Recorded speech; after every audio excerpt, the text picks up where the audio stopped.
Hi, ladies and gentlemen. Yes, I would probably be remiss if I did not at least mention the Bilderberg conference going on, because it really does control so many things in the world, mostly bad, I'm afraid. And as I said in another video, I really can't give all the information that's going on out there. Time constraints are the biggest problem. So you really have to be able to do that yourself. You have to have eyes to see and ears to hear. And I know I'm repeating myself a lot, but I'm following an old instruction method that I was taught a long time ago, that you tell people what you're going to tell them, you tell them, and then you tell them what you told them. So I don't mean to insult anybody, but the repetition in these things is important right now. The most important, of course, being that we become spiritually connected to God. That's the most important thing. And I want to hasten to add here that I'm not a perfect example of that, not by a long shot. But it's what's in our heart and what we want to become. As a man thinketh, so is he. You know, if we want to do right, then we'll kind of migrate that way. If we want to do evil, we'll go that way. It's that old Native American saying, it's what wolf you feed, you know. So at any rate, I think what I'll say here is going to be basically about the Bilderberg and the secrecy that surrounds it. Remember, I did the video called Secrecy is Deceit, and that's really what's going on here. I mean, they don't even want regular media covering them. And certainly the alternative media, they're causing a great deal of problems with. I think you know right now that the police presence and the surveillance going on in Austria around the Bilderberg group against principally journalists is unprecedented. It is at an all-time disgusting high, because secrecy is deceit. Remember, one of the things that Satan has been so good at is convincing people he doesn't exist. Now, whether you believe in Satan or not, that's not the issue. The point is that evil doesn't like it when light is shined upon them. And so they try to do things in the dark. Remember Isaiah 59, that they would do things in secret, okay? And that God would expose that. They would be shouted from the housetops eventually. But the types of terrible things that they would do, the murders and the deceits, the thievery, all of that in Isaiah 59 that they would try to hide. Well, that's what these guys are about. You look at the fruits and it's all maleficent. Unfortunately, it's just the way it is. So let's talk about Bilderberg for just a minute. They are doing all that they do in secret. For the longest time, the media even refused, who of course the Bilderberg people basically control, refused to admit they exist. Again, Satan saying, hey, I don't exist, right? So then it finally came out because of the efforts of a few really staunch and dedicated reporters, journalists. And so now some of that's coming out. And in response to that, they are fighting back, the Bilderbergers are, with all of these surveillance and crackdown of police and cordoning off huge security areas and all of that. And these are government officials. They have no right to go there, and not all of them. A lot of them are corporate, of course. But, you know, there are things that say that people that are representing nations can't do certain things. And one of those things is they're not supposed to do these negotiations in secret. By their fruits you shall know them. These guys are getting ready, the Bilderbergs are getting ready to do some really bad things.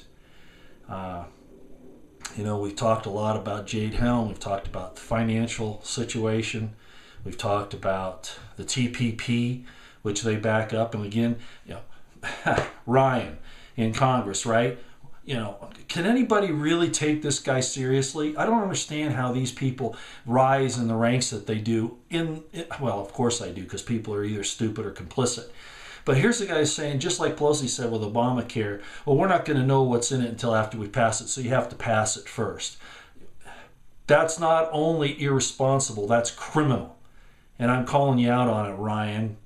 You're a coward. You're just following the money trail and the promises of these demons and Satanists as part of the Bilderberg group. And it's typical of the criminals in our government. You're all bought and paid for. Every last one of you. No exceptions. One way or another. That's pretty disgusting. But anyway, there are really only two major news outlets that are covering the Bilderberg Group on the ground in Austria right now. There are a lot of independents that are discussing it here, for instance, like what I'm doing, but even more in depth, Pete Santilli and several others.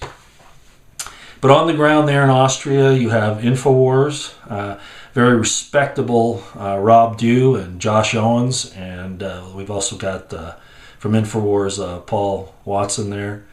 Very capable journalists, investigative journalists. And then you have Charlie Skelton from The Guardian.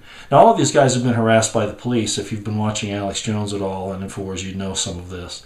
But, oh my gosh, Charlie Skelton from The Guardian. Guardian, one of the most respected newspapers in the world and news services in the world. And they've searched him, they've stopped him, they've entered his room there, his hotel room, and just harassed him. They actually came in his apartment while he was trying to get ready for bed at like midnight and basically harassed him, asked to see his papers again, then went out and searched his vehicle. I mean, this is really serious. This is not just intimidation. They're up to something else, obviously. You know, this is really crazy, and if the mainstream media journalists don't break with their bosses and really scream about this, I mean, this is serious, extremely serious. Everyone should be up in arms about this, and by their fruits, you'll know them. This shows you what these people are like in the Bilderbergs. Petraeus is there. Remember I told you about him kissing that disgusting creature, that shade, that specter. I call him a lot of names. Henry Kissinger.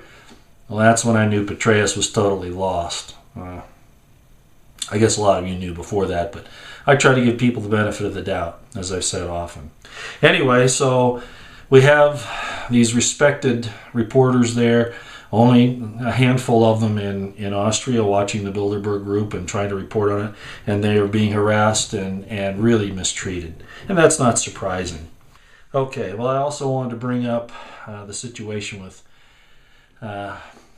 Judicial Watch. It's now called, I guess, Freedom Watch USA. And the great job that they did on getting the information out about the U.S. intelligence services assisting ISIS, actually producing ISIS. You know, it was Al-Qaeda and they just kind of morphed it into ISIS. And the fact that they've given them money, weapons, and training. That should be, you know, the American people on that alone should be screaming for people to be hung for treason. You know. But American people are so dumbed down by and large. I know there's a quiet majority supposedly, but boy, you know, when are you going to start speaking up? Maybe never, or after it's too late. Anyway, I want to thank Larry Klayman and Freedom Watch USA for everything that they do and have done. Another scripture in Isaiah. It's Isaiah chapter 8, verses 12 to 22. And, you know, I was going to read it, but you all can go look it up. You know, Isaiah, a lot of people say, well, that was just for his time. For instance, the thing on Emmanuel and a child born and all those things. They say, well, that was all about the king of Babylon, about Isaiah himself. And I realize that. But most of Isaiah's things, almost all of them really, had a purpose, not only for his time, but for a later time as well. For instance, even Jeremiah, it says, in the latter days you shall consider it. First of all, you'll notice there that the Lord's talking. He says, oh, these people, you know, they're associating themselves with, you know, this bad side, so to speak. And then others are saying, oh, look, there's a confederacy. Now, the Hebrew word actually that's used there, it can mean confederacy, but it actually lends itself more to conspiracy. Isaiah's talking about conspiracy in his day, and that carries on into ours. And as you read Isaiah, you can see the parallels about what's going on here. So basically, what does the Lord say about this conspiracy? He says, you know what? I'm letting them dig a pit for themselves. It's not quite worded that way, but that's really what it is, and this is explained elsewhere, that the pit that they dig for others, they shall fall in themselves. So while I'm here, and a lot of us are here saying, look, what's going on, what's happening, there's this conspiracy going on out there. In other words, that we need to be aware of this evil. By the same token, the Lord's saying, don't worry about that as much. Let me be your fear, and let me be your dread. In other words, God is much more powerful in the end. We need to be aware of it and take what actions that we can, but we don't do it from a position of fear. We do it from a position of strength by talking through the Spirit and asking the Lord for his help. And if you read Isaiah 8, you'll see that. As a matter of fact, he says right in there, to the law and to the testimony. If they speak not according to this, it is because there is no light in them. And he's talking about really answering, the problems of people looking for demons and all that for answers to their questions, like these guys at the Bilderbergs do. Okay? So it's really, really important. If you'd like to go read that, you might kind of find it interesting. I did a video here, and at this point in time, I'm questioning whether I should actually put it up or not. It's going to be called To Be or Ruin, and if it's up, you'll know it. Like I said, as I'm doing this, I'm not sure I'm going to put it up, but I might. And it goes into some Hebrew again. Some people on the web, on the internet, have and I brought this up a little bit in a video back, 1 or 2 videos back, about people who are saying that the Bible has an evil God in it, and those kinds of things. And they bring up Sumerian information, and they supposedly give a translation of part of the Tetragrammaton. And I just want you to know that you need to do your own study in this. I'm not saying all of what they say is incorrect, but it's coming from the wrong angle. So this particular video that I did called To Be or Ruin, it's actually to be as is the word I'm talking about, and translated into English out of Hebrew. And that same word, at least the consonants, are ruin or calamity. So you might find that of interest, just so that you know that there are people out there that are giving you information that isn't, I don't want to say it's incorrect, but it's not totally correct. And it's certainly not giving you the big picture. But you'll have to decide for yourself. Yeah, even Wyoming gets sprayed like crazy. I mean, these are not contrails. Look how that big one's spreading out. You can kind of see that triangle there of 1, 2, 3, and this one's really spreading out. Yeah, that's really water condensation. Oh yeah, sure. Anyway, you can see around here that all of these clouds, all of them, are due to the spraying. Every last one of them. Every last one of them. Whole bunch out there you can see, I think in the distance. Unfortunately, I don't have a magnifier or a telescoping view on that, but there are like 1, 2, 3, 4, probably a half a dozen or more out that way. This is Evanston downtown. This is Main Street. It's still got a lot of old buildings. It's an old west area. And this is my favorite pub restaurant. They actually brew their own microbrews in here. It doesn't look like much from the outside, but I want to show you what it looks like inside. It's called Suds Brewery. See that? Okay. Here we are. Walk in and let you see this. Is this fantastic or what? Look at this wonderful place. And this is one of my favorite hangouts. I just wanted everybody to see it. Isn't this cool? So, yep, really here. Talk to you later.